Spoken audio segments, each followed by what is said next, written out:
Take it there, who gon' take it there, who gon' take it there, who gon' take it there? Electricity, electricity, electricity, electricity. You know what's in the air, you know what's in the air, you know what's in the air, you know what's in the air. It's possibility, it's possibility, it's possibility, it's possibility. So CPAC is currently happening, the Conservative Political Action Committee, something like that. Convention? I don't know. I got it confused with the RNC. I was like, why are they having it again already?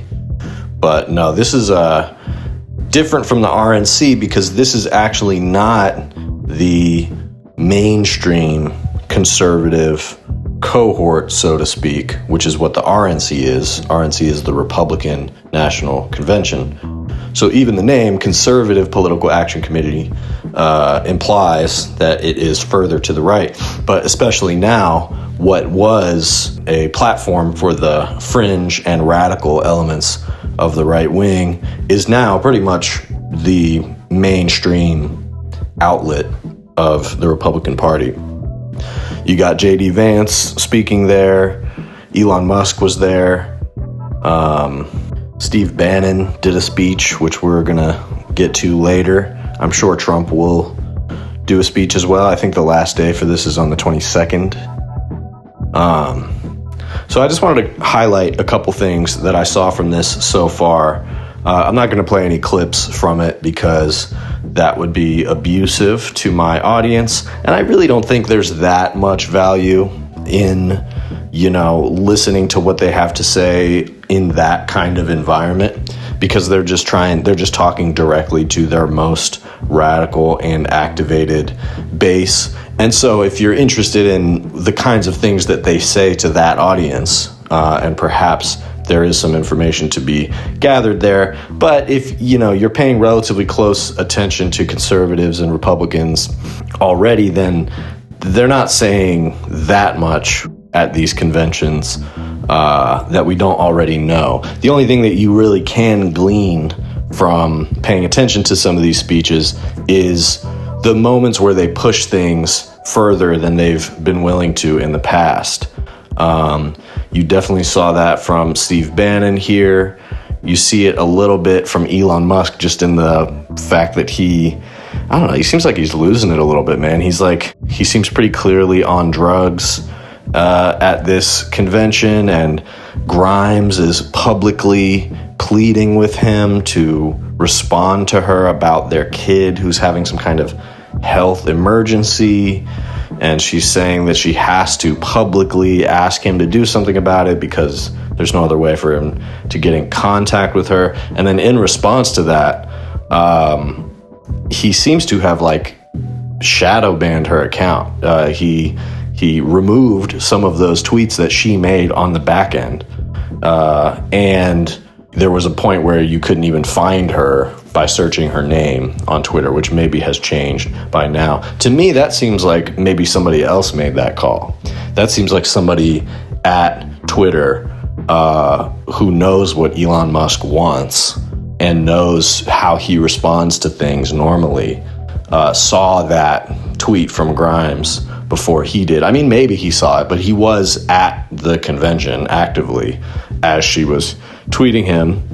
And so who knows what his deal is. Maybe he got in contact with the company after the speech or whatever. But I mean, I think it's more likely that he's just doing ketamine billionaire shit. And so probably somebody who works at his company just took it upon themselves to go into the back end, remove these negative tweets about Elon being a terrible father, or really just, a mother desperately pleading with the father of her child to do something, to be a responsive father and take the health issues of their son seriously. So, I mean, that's obviously pretty dark. There's plenty to talk to just in that issue. But I'm not so interested in that this time around. What I wanted to highlight that I was seeing from these speeches is the free speech angle. We heard from J.D. Vance and from Elon Musk about free speech. JD Vance has been moralizing about free speech in various places in Europe. And now he's kind of striking the same tone here at CPAC. And, he's talking about masculinity. And in Europe, he was scolding them about free speech as he met with the AfD, the current far-right party in Germany, as opposed to meeting with the actual leadership of Germany. So, just pretty calculated move to push European politics in a rightward direction whenever they can. And also vying for free speech, pushing for free speech in Europe in the way that JD Vance is explicitly with the purpose of enabling the far right in Europe. And so that's really what I want to highlight here, is that what we already know about conservatives is that they're lying in terms of free speech, and really their interest is in certain kinds of free speech.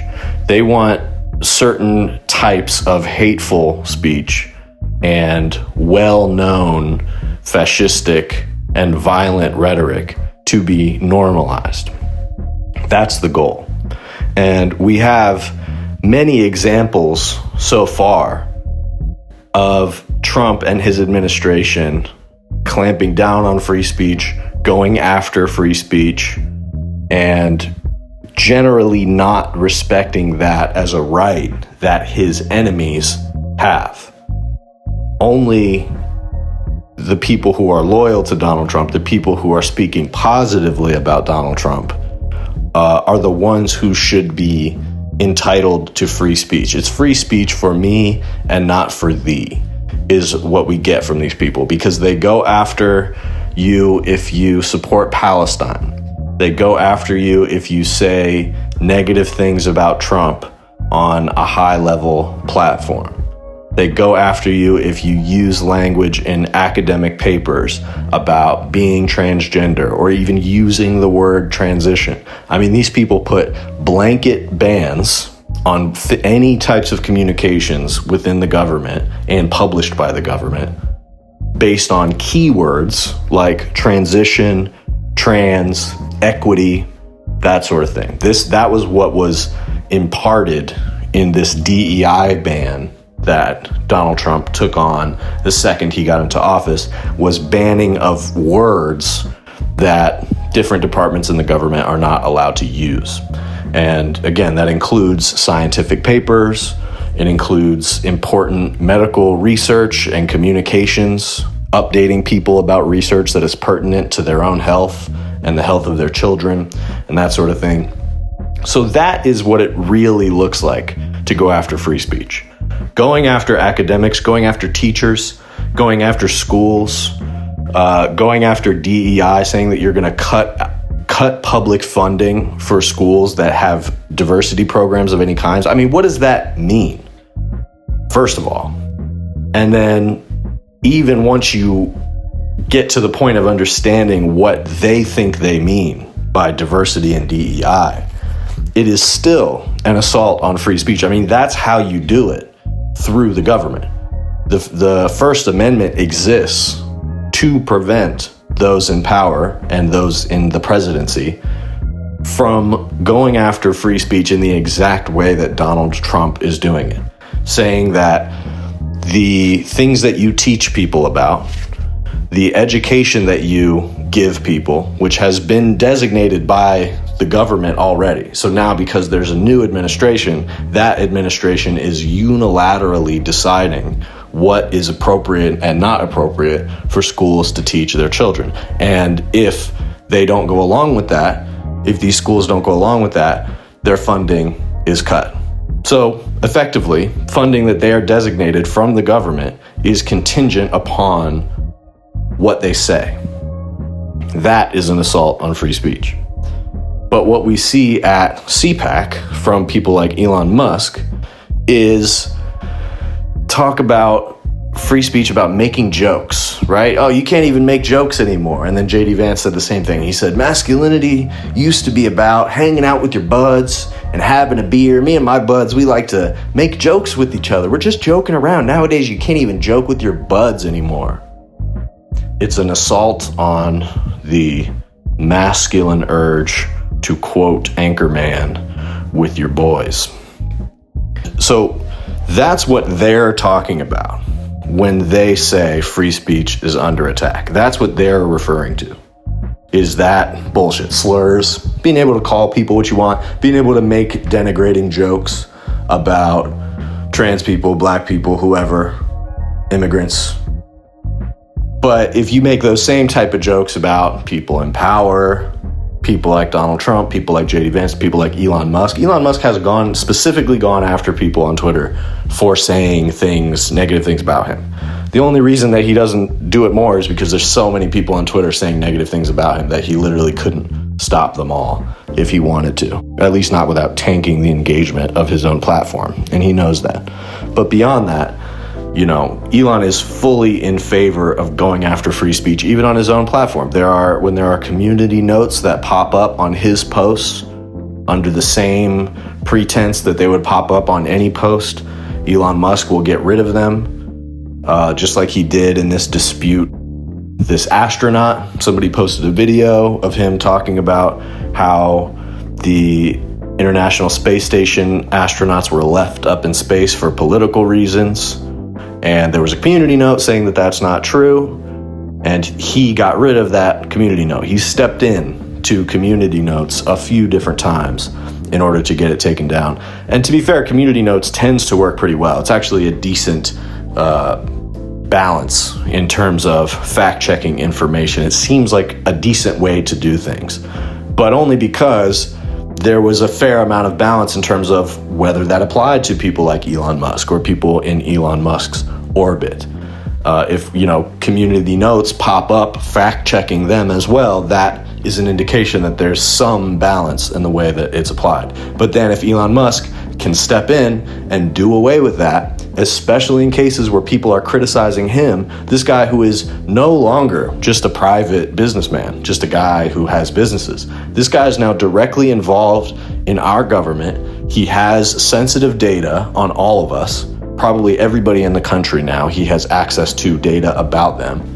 That is a key person who should not be going after free speech. So when they talk about, free speech, you can't say anything anymore, you can't make jokes anymore, you can't do this or that anymore, they are really just trying to use that as cover for their actual assaults on free speech.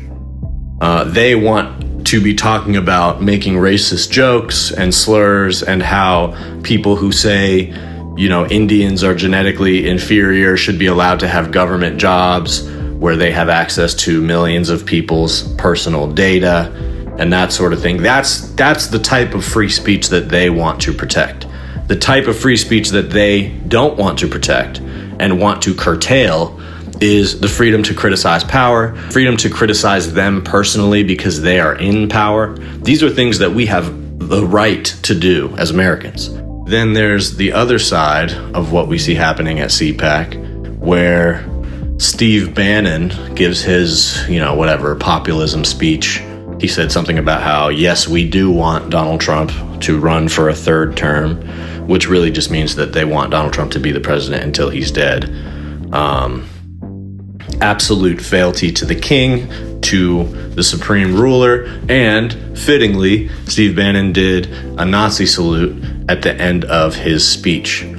And he did it in a very, he didn't seem as bold about it as Elon did. He seemed a little bit more sheepish, but he did it. He got it in there.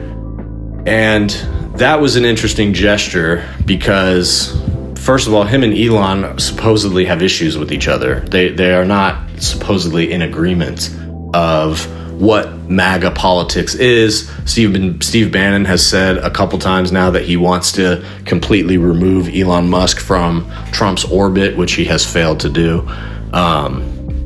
And so at least publicly, Steve Bannon very much does not favor Elon Musk. And yet here they are doing the same salute. And I get it, you know, maybe not every Nazi agrees on every internal Nazi issue. They're still Nazis. But I just think it's interesting that Steve Bannon is clearly using the cover of Elon Musk's Nazi salute. He's using that as a signal for him to get away with it. So despite the fact that they are at odds and Steve Bannon supposedly wants Elon Musk removed from MAGA orbit, even though he is really the one who has been removed from MAGA orbit, he is still showing solidarity, in a sense, by doing the Nazi salute. And so just remember that when they talk about free speech, they want to make it about saying slurs casually and quoting Anchorman, because they know that what they're getting away with on the back end is these Nazi salutes and real hate speech and really funneling actual fascism and Nazism into American politics.